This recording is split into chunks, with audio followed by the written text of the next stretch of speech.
today. So, all right, it is 8:02 p.m. Central Time. So, welcome back, everyone. I want to bet Zelig on this right now. Anyone want to put some money down? Now I'm gonna win this just because, right? Like, all right, guys, class is over. I got lots more questions though. I'm just gonna shut down Zoom right before. All right, it is week 7 out of 8, and yes, this is our second to last webinar of your Lifetime Academy CPT experience. We got this webinar, next webinar, a focus hour in between, and then the final lab. So guys, it is coming to a quick end here, but we got plenty to talk about.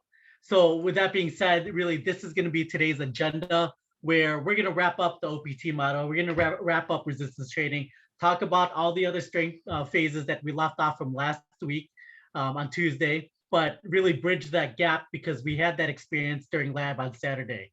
One thing I do want to be able to say as well, just in case maybe you dipped out a little bit early on Saturday, guys, I love Saturday. I know I was a little bit under the weather due to the vaccine, but I was super pleased, and I was telling our operations manager Sarah Brennan, you might remember her earlier today, that you guys were rocking it. You guys were much more confident, and I could tell that there's been a lot of practice that's been happening between you and your quote unquote clients. So keep that up. Just because our term is coming to a close in less than 2 weeks, it doesn't mean that your practice stops. It really never stops.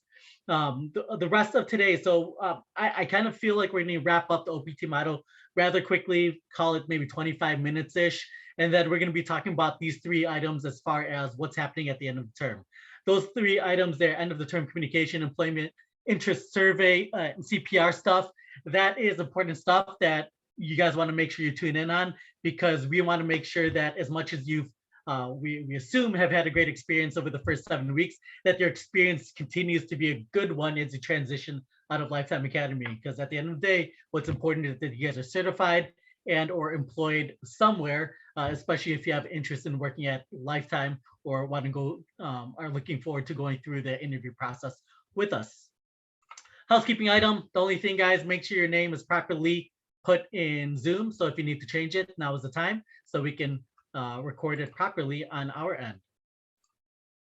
Guys, last week we focused on phase 1 and phase 2 during our webinars. We talked about all phases of the OPT model, but let's get your minds warmed up. Somebody come off mute, share what was your biggest takeaway from last week. Everyone else, feel free to type it in, whether it's from webinars, the Learning Wall lab. What did you guys learn?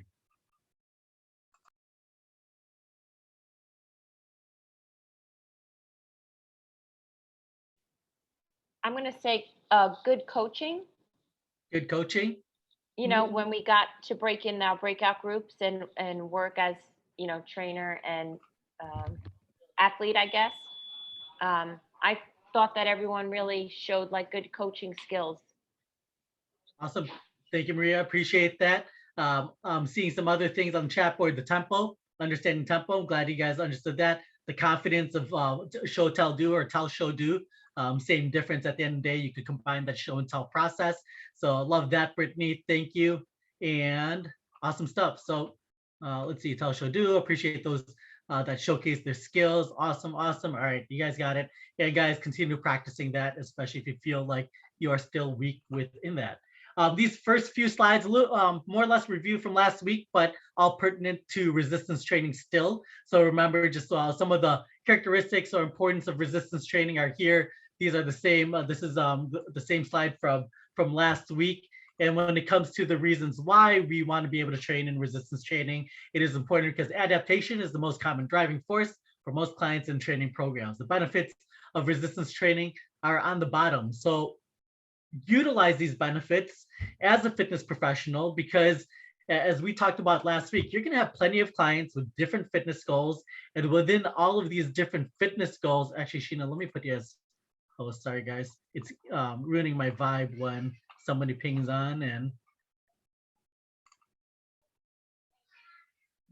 I was wondering why I didn't hear that. yeah, you're probably wondering. So I haven't heard a single doorbell chime. You're like, she was probably like, yeah, no one is on. I was like, there's like 6 people on.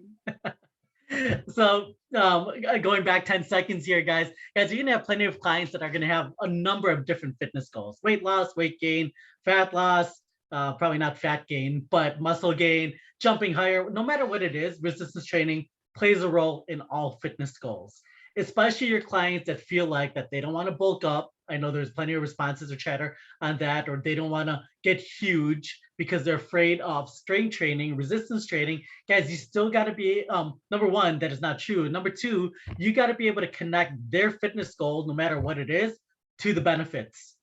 And if you can't properly do that, you're going to have a much harder time of explaining your value, because the majority of what we do is a level of strength training, resistance training, regardless if it is resistance, plyometrics, SAQ, core, balance, or what have you. So make sure you understand the benefits, make sure you can speak to them so that your prospective clients can understand them as well. You guys got that? Give me quick feedback on the chat board that you guys understand that the benefits of strength training is important to know.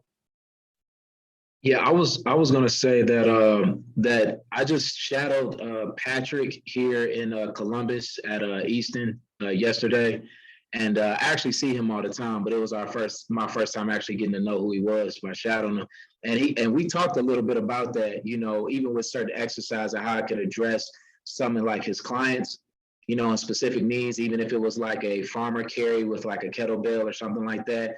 And one of the reasons he had that for his client that he was working with yesterday is because she had like a torn meniscus or whatever, and they've already been working together for a long time. And so he was going through the process of, you know, why that would be beneficial for her, but he was really telling it to me because he had already been working with her for a long time. And so, it was just really good. He was like, and he was really nonchalant about it, but he was like, yeah, it's always good to let, you know, someone know that, you know, hey, this is why we're doing even this specific exercise and how it helps with your knee issue or your shoulder whatever, or just, you know, getting to the goals that you want. So I had a really good experience with him yesterday for about an hour. Yeah, that's awesome. That's awesome share, Barry. I really appreciate that. What's Patrick's last name, out of curiosity? Oh man, I don't know, but he's the only Patrick there, I believe. Okay. The hiring manager is Andrew Blauser. And you said that was at Easton? Yeah, Easton, here in Columbus, Ohio. Awesome. And so from a member point of view then, Barry, with him explaining the why, if you were the member or the actual client, how do you think it would make the member feel or the client feel understanding that why a little bit better? Oh, I think it would be awesome because it also goes into her lifestyle and what she enjoys to do. The reason that she actually had that torn meniscus is because she does like some long distance, or she's done some long distance like runs and walks and things like that in big groups or like for competition things in the past. And so she still likes to do it even if she doesn't compete. So not only is he like trying to get her into, you know, still to be able to keep living her lifestyle, but at the same time, you know, addressing the issue, you know, at hand that's kept her away from it for a little while.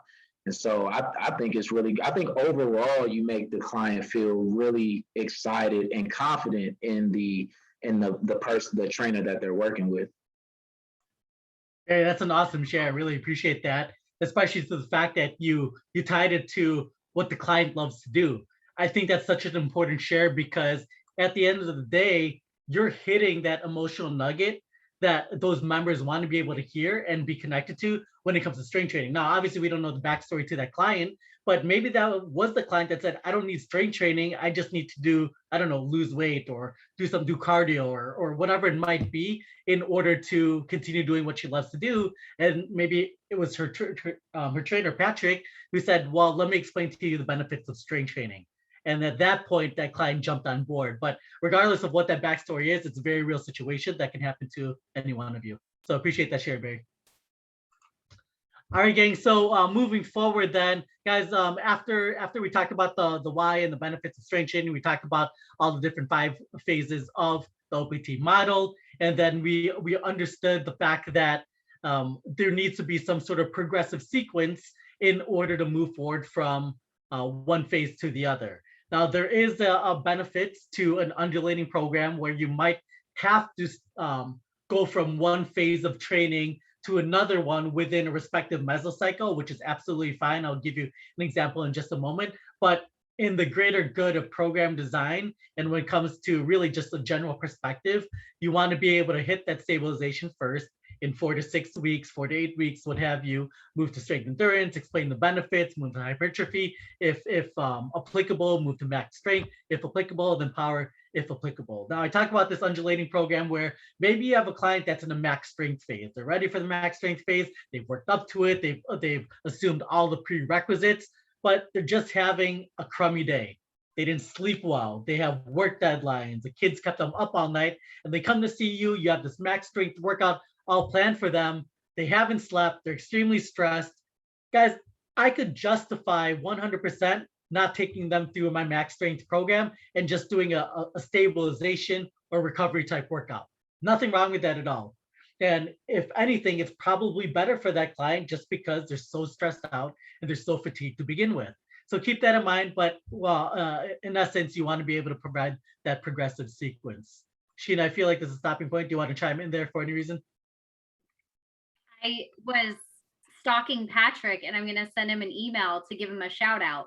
Yeah, I love it. Sheena and I always have the same mindset. I don't know why there's a yellow line in the middle. Hey, and just to say too, he even wrote down like it's like basically like how he goes about his training and everything like that as well for me, and gave me like some notes too on how he addresses like the core and like corrective, whatever it is, because that lady had her knee. So he does like everything for each client, like in one like circuit or whatever. It's crazy. It was an amazing workout session he had, and he like wrote it down for me. He was like, "Bro, I'll write you some notes down too." And I was like, "All right, cool." So yeah. Hey, you're about to get Patrick promoted to like the top of the ladder in lifetime. He's good, man. He's good. That's awesome. No, we always appreciate the good feedback. I think I have questions pertinent to what I was talking about with the undulating program. Maria, you absolutely can pull an older workout. Nothing wrong with that. Even some clients, they appreciate you providing a past workout, just because some clients actually like the repetitive nature of a workout. They want to feel confident that they could accomplish that type of workout. So if I'm understanding your question properly, yep, you definitely can. Anything's better than nothing, thanks, Troy, or if they're dehydrated as well. Yeah, Abraham, good point there. And many clients I would probably say are probably dehydrated. Okay, and then from there, gang, we talked about last week, again, acute variables. We just talked about this in the focus hour with Brittany ANY, where she was just talking about like different modalities of exercise. And at the end of the day, it is going to be the acute variables that dictate the phase of training that you are training your client. So no matter what phase of training, make sure you're paying respect to those acute variables within your program design. So going into our next phase of resistance training, we got hypertrophy. Within hypertrophy, find on page 374 all of the goals and characteristics. Really, all of these things we've talked about in the past. You're going into the more moderate high loads and lower repetitions, or moderate to high loads, moderate to low repetitions. And this phase, like all the other strength training phases, are going to be optional. The phase 1, phase 2 is really for everyone within the OPT model, but when you get into the strength and then the power phases, they become a little bit more optional. I'm sorry, the hypertrophy and the max strength, a little bit more optional as well as power. As far as the goals and characteristics, yes, you're increasing the lean muscle mass, but doesn't necessarily mean they're gonna get bulky. Let me repeat that. Does not mean that they're gonna get bulky. That's gonna be more dictated on maybe their nutrition and or what they're eating. Some things that Sheena might be hitting on next week when we talk about nutrition in our final week together, or final webinar together. The key variables you can see in the middle there within the key variables. Is somebody annotating that on my thing, or am I doing that accidentally? Which I don't think I am, but within the key variables, I'm very distracted today, as you guys can tell. Reps 6 to 12, sets 3 to 5, strength 75 to 85% of what? Somebody type in the chat board when it says 75 to 85%. What does that mean? We talked about it on Saturday. Let me get my chat board back up here. Oh boy. All right, not only distracted, but can't toggle to my thing. 1 rep max, thank you guys. Yeah, 75 to 85% of the 1 rep max, whether it's an estimated 1 rep max or a real 1 rep max. 202 tempo, and then an example of the resistance training exercise you can see on the bottom. Guys, let me get some feedback in the chat board. I know I have the transcript up. Is that bothering you at the bottom since I have a little bit more graphics on the bottom? Do you want me to remove that? Or or is it not bothering you guys? Because I don't really remember what you guys see. It's not bothering you? Okay. I'm gonna assume if it's bothering anyone, just let me know. All right. As far as hypertrophy in particular, when it comes to the training system that you can utilize, and you can find this in chapter 13, all the different training systems, the split training routine usually is one of the better ones, or one of the traditional ones that you might see, or maybe you might have experienced. How many of you guys, I'm just curious, utilize some sort of split routine similar to what you might see in front of you on table 13.5? Would you guys say that many of you utilize a split routine of some sort? Yeah, Abram does a push-pull legs day split. And guys, this is probably one of the more traditional splits that are routines that you'll see. It's not the only one out there, but from the different training systems that NASM provides, what are some of maybe other training systems that might be applicable to hypertrophy? So I'm kind of testing your knowledge on training systems there, but type it in the chat board. What are different training systems that might be applicable when it comes to hypertrophy phase?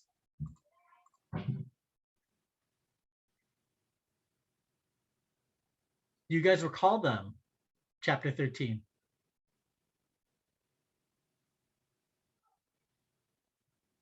All right, getting 0 responses on the chat board. I would urge you guys, so Brittany, maybe a superset.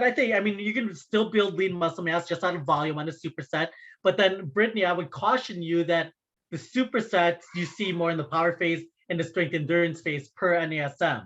So for strictly the hypertrophy phase, I don't know if I would accept a supersets as far as being an acceptable training system, just because that might be a little bit more specific to strength endurance. We got drop sets. Awesome, Rob. You're a big fan of drop sets. I know that.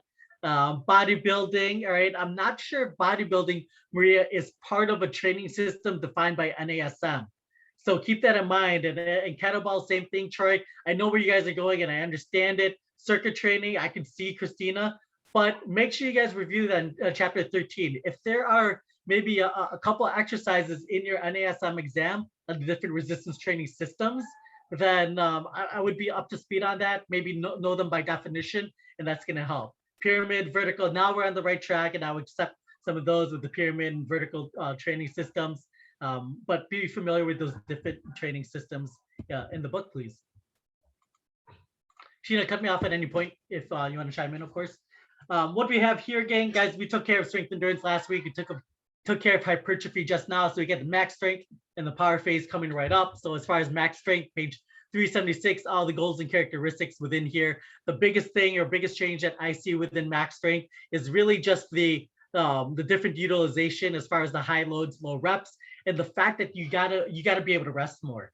You have to rest more because there is that increased metabolic demand of glycolysis and ATP. So we just got to allow all of that ATP to replenish, and it's going to take that 3 to 5 minutes in order to do so. What you guys, what you don't want to do or have your clients do is go from one set to another, max strength set, one set to another, back to back with minimal rest, especially like chronically, without because they're not going to perform as optimally. They could even injure themselves if that's the case. Now, I've been guilty of this before, and maybe some of you may have been guilty of this before, but maybe you are going for a max strength set. Like this is your PR day, you're trying to do it, and you just miss. Maybe you got the lift up or whatever the situation is, and you just couldn't stabilize or you couldn't stand with it, but you know you got it, and you just try to go for it again, like immediately. Guys, I've been guilty of that before. Maybe some of you guys have as well. But at the end of the day, you want to make sure you are providing that rest period. In my opinion, it's often overlooked by fitness professionals because we have the stigma that we want to create value. So we got to go from one exercise to the next exercise to the next exercise. If you provide the value and the explanation, the reason why behind the rest period, then your client should understand. Does that make sense to you guys? Give me quick feedback on the chat board there. All right. Yes, yes, yes, yes. Example of a max strength exercise, as you can see, barbell bench press with all the proper acute variables on the bottom. When it comes to XXX, what does that acute variable mean, guys? Come off mute or type it in. As fast as possible. Yep, still in a controlled fashion as well, right? Yeah, thank you, Rob. All right. Hey, Fi- Zelig, Yeah, really quick on that point. For max strength and power, when it comes to that tempo, if your client is starting to get fatigued and their form is compromised, stop the exercise. So if you're going for 5 reps, they get to 3 and you notice that they're starting to wear down on their deadlift, stop the set, let them rest the appropriate rest period, do the next set. Don't shoot for that rep target if their form is compromised, especially on max strength and power. that is an awesome point, Sheena. And guys, I'm gonna even double down on that and say that there could be a point where their central nervous system is just tapped. They've given it their all, and you just have to be done with the workout or done with at least that set or that's whatever it might be, and move on to the next thing. Because if you guys train max strength, you've been there before, where you're just giving it your all, and maybe you planned for 6 sets and you're on your 5th set and you just don't have it anymore. Like, I just give it a rest. Don't even risk the injury, because this is definitely a much higher risk phase. Let me check out the chat board real quick. Okay. All right. Final phase of the OPT model and resistance training, phase 5. Guys, what we have here in phase 5 is that second superset. Okay, so within the second superset here, you got the same thing, fast control tempos. You are increasing your prime mover strength as well as you would in power, increase the rate of force production, which is essentially power. And within the supersets here, guys, it's interesting, a little bit different from the strength endurance superset where all the acute variables are the same except for the tempo. There's different tempos pretty much across the board here. So how we have this in the resistance training phase 5, you do a max strength set first, you rest for 2 minutes, and then you get into the power superset. After that power superset, you rest 3 to 5 minutes before you get into the second set. So a little bit different here, and I may have explained this in the past, I can't really remember, but in the real world, sometimes what you might see, I think I talked about this in the focus hour, actually, now that it comes to mind, that what you might see is you see a max strength exercise performed, and again, I'm going to say I'm guilty of this, and then you immediately jump to power. Per NASM, take note, despite on how you might train yourself, you go through the max strength set first, you rest for 2 minutes, and then you go into the power superset, then you rest for 3 to 5 minutes. So make sure that's clear. Make sure you memorize that for your NASM exam if it does pop up. But your max strength acute variables are the same as it was in the max strength phase. The power reps, 8 to 10 reps, still 3 to 5 sets. And then intensities, max strength, 85 to 100%, as you guys know from phase 4. And then the power, it's going to be up to 10% body weight with a medicine ball, or 30 to 45% of what? Does anyone remember of 30 to 45%?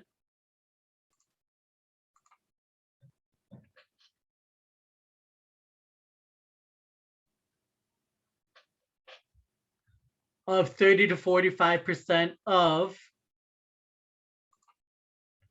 1 rep max. All right, so let's make sure that we remember that, where we can, for your acute variables, guys, we're not there yet. Man, I am on delay here. All right, tempo, guys. We got XXX, and then we have power explosive tempo and examples. Oh, I apologize, guys. I don't think I changed the example on the bottom. So this leads us into our breakout. And as much as I think I'm still going to break the over-under of letting you guys out early today, we're going to do a mini breakout here. It's not going to be more than 3 or 4 minutes, but we're going to put you in a breakout group. And guys, pretty simple here. We want you guys to pick either 1 upper body or 1 lower body superset for a power superset, and really just create it. Like on the spot in the group, collaborate together. What might be an awesome upper body or an awesome lower body power superset that you might put your client that is ready for it? So things to consider, be creative. This is, as much as Sheena and I have said, stick to what's in the book. for this one, guys, be creative on this one. We want to see your imaginations. And then secondly, make sure, damn it, I can't even say what, remember the same prime mover should be utilized. This is a question in the past where I forgot who asked, but they asked if you could do a max strength, like lower body exercise, and then a power upper body exercise. You should be sticking to the same prime movers for this one. So let me get the breakout rooms going here. We got 29 people. We're gonna do 6 breakout rooms. Be prepared to share once we get done here. Breakout rooms should be open. You guys got 3 minutes, 8:31 p.m. Central Time. Join your breakout room now, and we'll come back to together.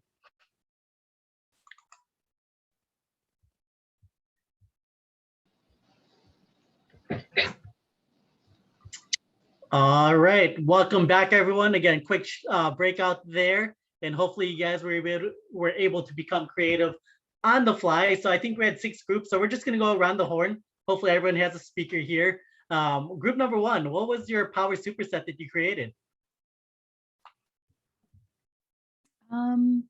We didn't assign a speaker, and we only talked about the lower body problem. set, but we had good conversation about that. It's my fault, Zelig. Good information, like it was helpful. Okay. We came up with the lower body strength, 5 barbell back squats, and then 8 tuck jumps. Okay, love it. Sounds exhausting. I hope I never joined your group fitness class, Kelsey. Group number 2, what do you guys got? I'm the speaker for our group, and we did upper body. We chose an Arnold press and a chin up for our power superset. Okay, all right. So let's talk. Think about that just for a moment, Sarah. I love the Arnold press. I could definitely see you probably going at least 50, 60 pounds on that max strength shoulder press, right, Sarah? And then a chin up. With the chin up, what is the prime mover, or maybe you might be able to justify a couple prime movers there for a chin up? So that's going to be your bicep. It's probably more secondary, probably like your lats or something, like yeah. upper back, Yeah. where And- we probably want to Got it. rethink what is that power superset, maybe a little bit more explosive, just because we want to hit those shoulders again the second time. So let's help Sarah out there in group number 2. What might be a good power superset within after doing a shoulder press or an Arnold press?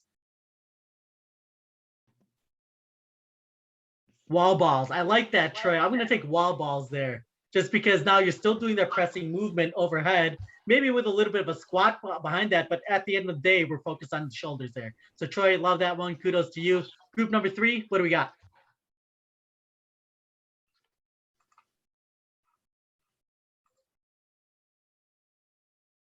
Group number 3.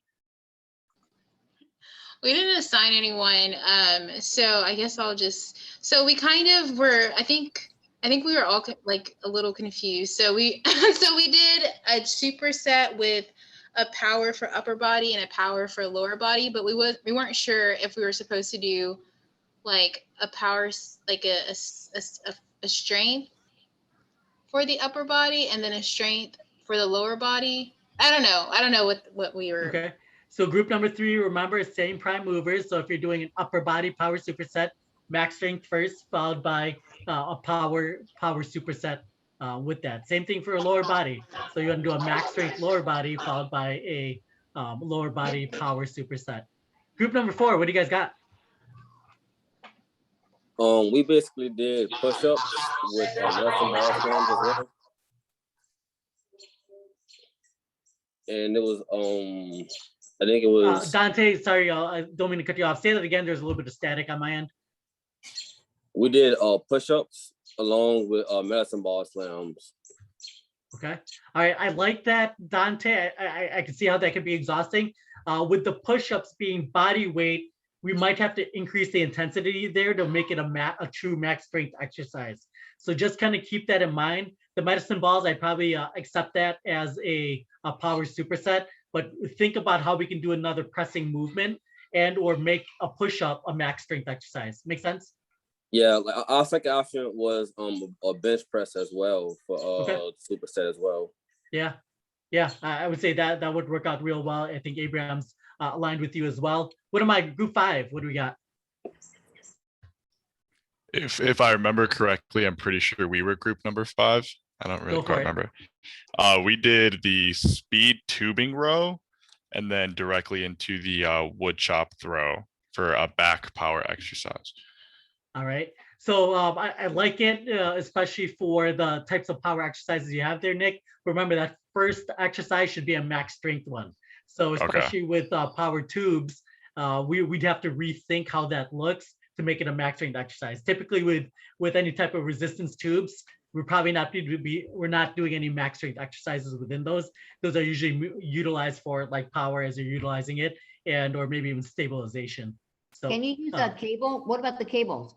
yeah, you can do cables. I think that's what we had decided on was not necessarily, I think. Oh yeah, that's what I meant. Sorry, with Okay. the cables. Using the cable Excuse me. rows. So, because you can actually put a lot of weight on and, you know. Well, that makes sense then. Then I love it. Thank you, Gina, for clarifying there. And then phase group 6. So Zelig, just really quickly, the push-up has come up a couple times. So I want to just like bring something up that people might not be considering in terms of like the logistics of a push-up. A push-up requires an immense amount of core strength. So that's going to be a stabilization-based exercise. It's very challenging to make a push-up a strength-based exercise. So putting a plate on someone's back, while it is going to increase the amount of strength that's required, it's still primarily focusing on core strength. Whenever you're doing the push-up, it's not specifically focusing on chest or upper body strength. So think more about a bench press, a plate loaded incline press. I mean, you can do dumbbells, but like even dumbbells, I typically am not going to do dumbbells for that much just because of the wear on the shoulders. I'd rather use something a little bit more stable, like a barbell or like a machine loaded. So typically that's what you're going to do for a strength base. Think about the percentage of weight that you would have to put on someone's back, and what that would look like for a bench press. If you wouldn't put the weight that you'd put on a bench press on someone's back for a push-up, then it wouldn't count for max strength or power. And yes, Rob, to your question, the answer is yes. Thank you for clarifying that, Sheena, that from the chat board. Appreciate it. So to Rob, yeah, you could definitely do total body strength, max strength exercise, followed by a power superset. The one example that you have there might be a little bit too much, because a power clean in itself, I could probably see as being the max strength without any type of lunge. And you unless you're talking about a jerk associated with that, but then I probably wouldn't combine a power clean with any other movement, such as a lunge. Great point, Zelig. And I think the other thing is like if I'm doing phase 2 or phase 5, I typically only do one total body. So I'm not doing a total body strength and a total body stabilization. I'm not doing a total body max strength and a total body power. So yeah, you could do like a clean or a snatch or something like that for your total body, and then go into your supersets for each subsequent. So thanks for pointing that out, Zelig. The other thing really, really quickly I want to say, because I know you're on a time crunch. The other thing I want to say really, really quickly is if you want to do a total body, again, going back to that concept of like a total body max strength, you can't do a curl and press with the weight with 85 to 100% of your 1 rep max, right? That's going to be nearly impossible to do that level of weight. So if you want to do a total body strength exercise, think about that as well. Can you guys make a demonstration of a superset? Maria, you're hilarious. Natalia, to answer your question, if it's strictly for me to go over on this, I'm pretty sure I might lose at this point because you guys are against me here. But as far as I probably won't be able to do any demo, or because we don't have any max strength weight around us. But as another example, somebody said this earlier, you're doing like a max strength back squat. So 1 to 5 reps, 100% of your 1 rep max, and then you're doing squat jumps, right? That would be an example of a power superset. All right. And So for guys, upper nice. body, you could do pull-ups with speed tube rowing for an upper body superset. Yep. Especially if like your max on pull-ups is between that 1 to 5 reps, just because your body weight is 100% of it. So if not, then you probably might have to wear a vest or something in order to increase that 1 rep max for your pull-ups. All right, gang, but overall, nice job. I think we're getting in the proper mindset, but definitely if you have continued questions on that, please reach out to your online instructor. If anything, this slide right here is just to remind you that acute variables are important. Make sure you continue to know them, understand them, memorize them for your NASM exam. Guys, we are going to transition. Let me check out the chat board real quick. We are going to transition into some end of term items here. The first thing I'm going to be talking about is the end of term communication that will be coming from student services. All of you will begin to receive end of term communication starting tomorrow. You'll probably receive something else next week as well. But the end of term communication is focused on exactly what are the steps you need to take to ultimately take your NASM exam. So as far as the end of term communication, you're going to get something tomorrow, but it's going to lead to number one, the steps into moving into your career. It's affirming that you are in fact CPR and AED certified. Being CPR and AED certified is a prerequisite to you sitting down for your NASM exam. So essentially what that means is you cannot take your NASM exam without having proper credentials to CPR and AED. You have to actually show your card, your valid card to being certified in order to take it. So student services, they take care of that. They make sure through affirmation that number one, you have completed your Lifetime Academy program, and number two, you are prepared to sit for your certified personal training exam because you are certified in CPR and AED. Now, what you see in front of you is a affirmation form that we utilize at student services, or student services has utilized. I think, and Sheena, can you confirm that it looks somewhat different from this? Yes. Okay. So fact of the matter, guys, the basis, the intent is the same, but the form is going to look a little bit different. From there, guys, student services, once you have affirmed that you are CPR certified and that you are ready to take your NASM exam, student services, they're going to send you an email with your exam code. That exam code, so as you can see in front of you, is utilized, and this is not your code, guys. Everyone gets their own respective code, but you're going to utilize that code to enter it into the NASM portal, in which you can then schedule your NASM exam.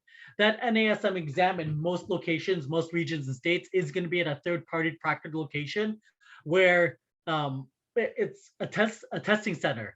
So that testing center, what they do is you get set up at a computer. They verify that you have no materials with you. So like no books, no notes, no cheat sheets.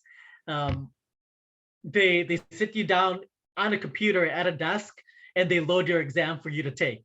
It's, I believe, 120 questions where you have to get a 70% or greater to pass your certification exam. But that testing center, the proctor of that space, knows nothing about NASM. They know nothing about any of the wording that might be utilized, because all they have to do, all they do is proctor your exam. The person next to you might be taking like a life insurance exam. The person on the left of you might be taking a real estate exam. It's simply a testing center. So hopefully that gives you a little bit more visibility and understanding of how that works out. But student services, they want to make sure that you are CPR certified. So you'd have to go through them in order to get your exam code in order to sit for the NASM exam. The last thing I'll say to this is that your opportunity to receive your exam codes will not happen until approximately, let me look at my calendar here, week 7, week 8, final exam. Until the beginning of June. The reason why I say that is we're in week 7, next week is week 8. We're going to be talking about your final assessments next week. during lab, which would be due the end of the following week, I believe the 22nd. And then it takes us about 2 weeks for those grades to close, for us to finalize everything. Once everything is finalized, which would happen at the around June 5th, that's where student services is going to receive the exam codes from NASM to be able to distribute to all of you. So a couple things to that, because I know we have a number of team members that are currently working for Lifetime. Number one, all of you, whether you want to go through the interview process with Lifetime, or maybe you're working for Lifetime in a different department, can technically be hired by Lifetime Training as long as you pass Lifetime Academy, as long as you've graduated from Lifetime Academy. The contingency there is that you have to pass your NASM exam within 6 months of being hired by Lifetime.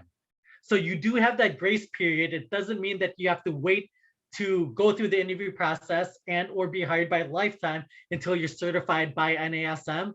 You could be hired by Lifetime, but you would have to pass your NASM exam within 6 months of being hired.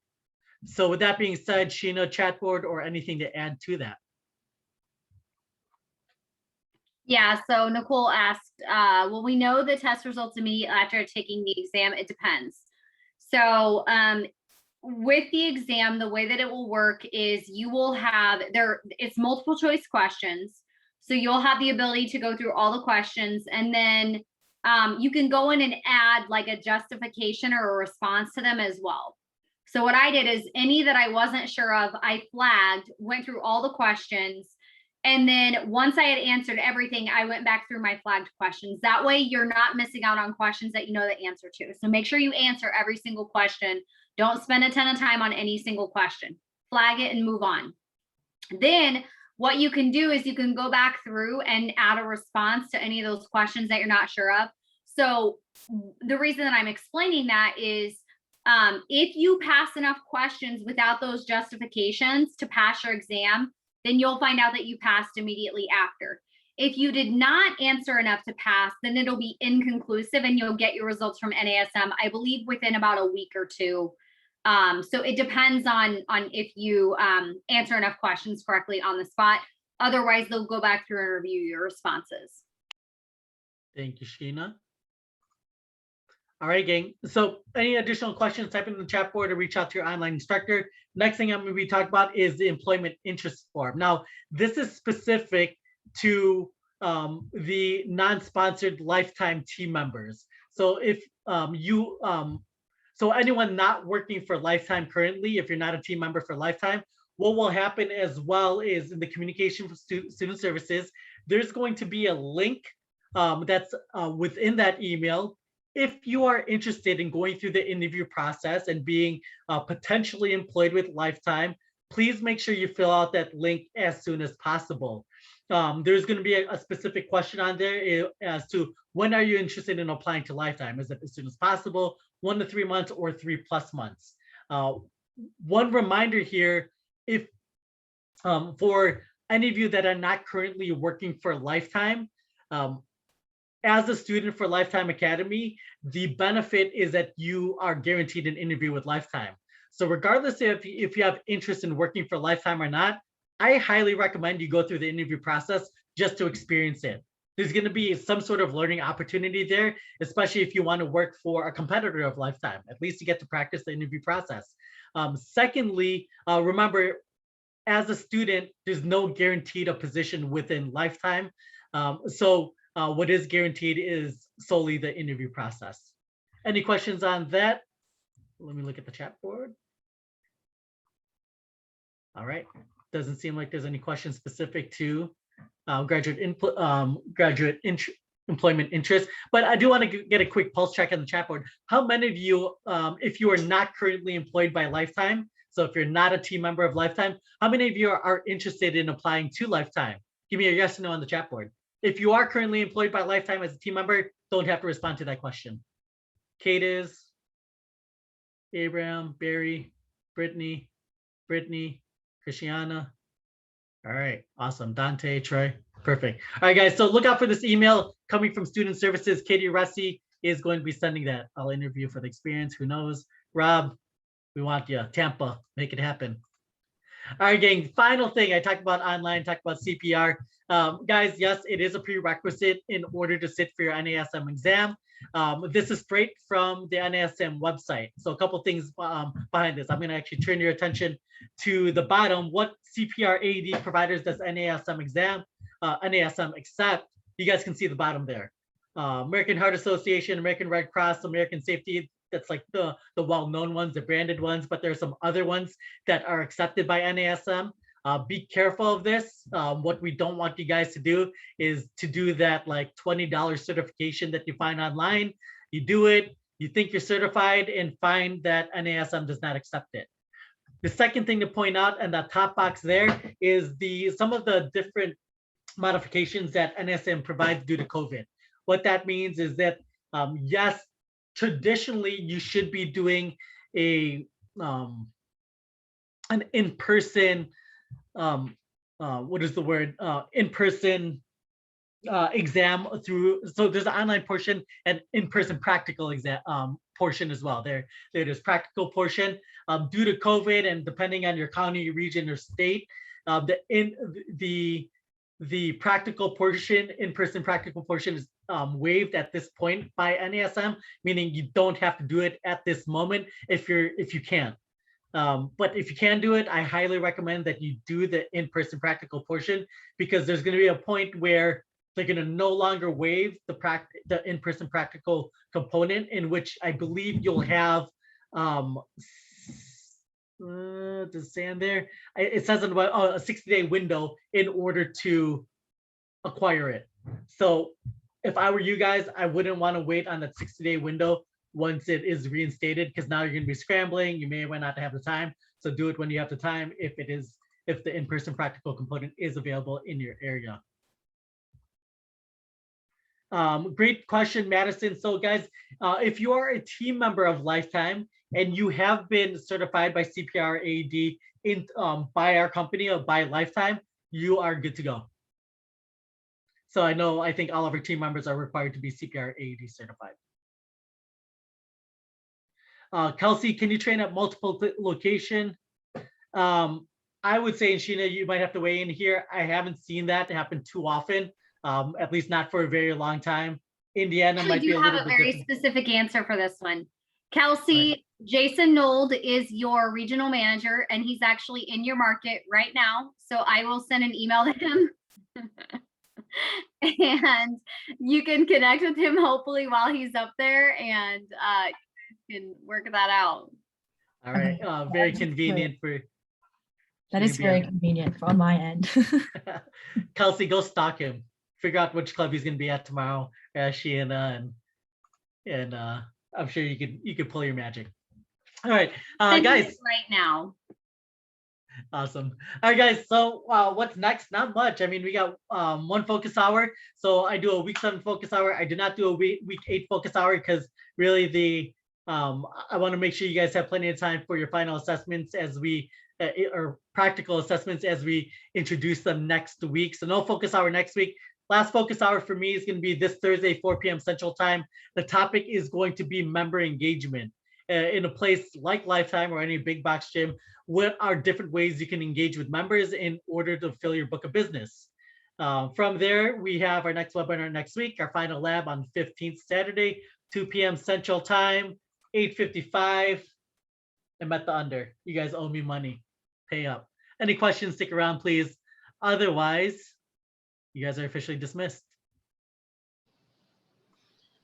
I have one quick question. So like with the activity, with the prime movers that you said, so is it a strength exercise for the lower body and a power for the lower body, and then you move into a strength for the upper body and then a power for the upper body? Is that what you mean by same prime movers? Yeah, correct. So just for whatever superset, it should be targeting the same muscles.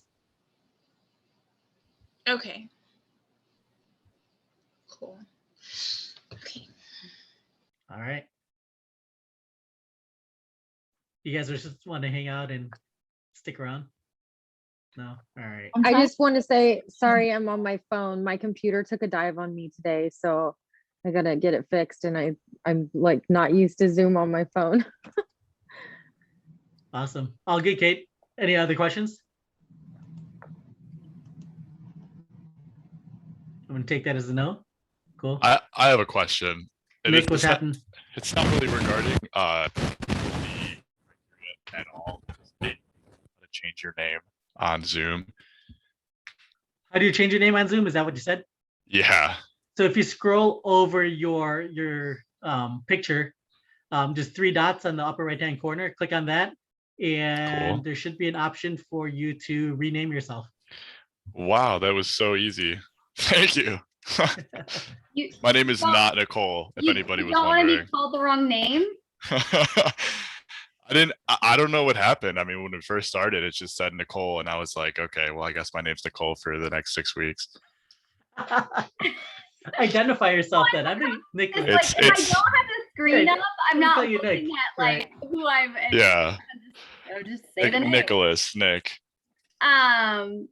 So funny. Yeah, when we were doing virtual school, my son, all of their stuff is in Teams. So like I would hop onto meetings as Brody Nold. Hey, Kate, are you in Vegas? No, California. For some reason, I thought you were in Vegas. There's somebody from Vegas. I'm going to Vegas in Oh. a few weeks, so I'm trying to get some touristy suggestions. What are you trying to do though? We could talk about that offline. Okay. Okay. I can help you out. All right, gang. All right. Anyone else? Rock on. Have a great night, guys. Thank you.